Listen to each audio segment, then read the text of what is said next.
Hello everyone! Good morning! So inutusan ko si Karen na mag-start ng mag-grocery para sa aming yearly Noche Buena package na ipamimigay.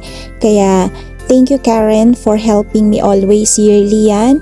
Alam nyo, napaka-thankful ko talaga kasi kahit naman gusto kong gawin ang mga ganitong bagay, kung ang pamilya ko naman sa Pilipinas ay walang suporta, hindi ko rin naman ito magagawa. Kaya dahil sa kanila, nakakagawa pa rin tayo ng ganitong pamimigay ng Christmas basket yearly dahil sa tulong ng aking pamilya. Kaya ayan, pinag-grocery ko na si Karen ng Noche Buena package na ipamimigay. Spaghetti set siya and macaroni set. So tignan nga natin kung talagang may mabibili nga ba ang 500 para pang Noche Buena. Char lang.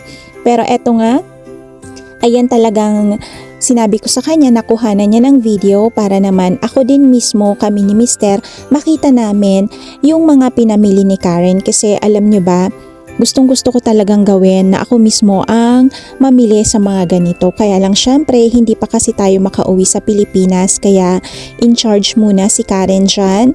And thank you always Karen sa pag-help sa akin. So ayan, kumukuha na siya dito ng condensed milk para sa macaroni salad na ipamimigay natin.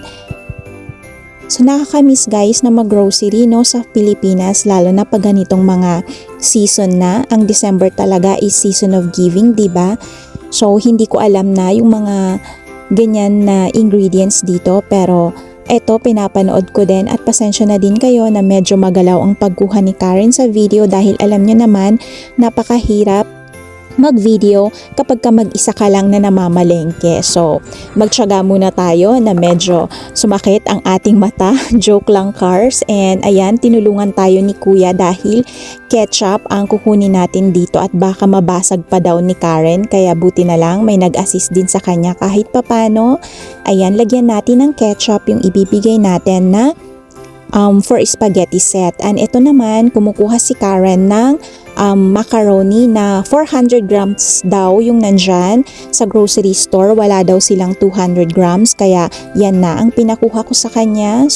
So meron na din dito cheese na ilalagay sa spaghetti set.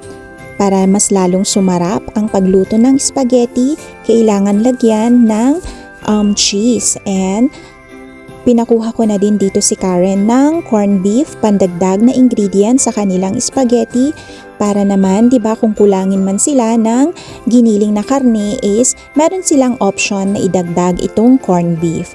So ayun, para mas lalong sumarap ang spaghetti at mas matutuwa ang mga bata sa pagkain nito. Ayan, more corned beef pa para talagang lahat ng basket is malagyan natin ng corned beef dahil dagdag ingredients din ito.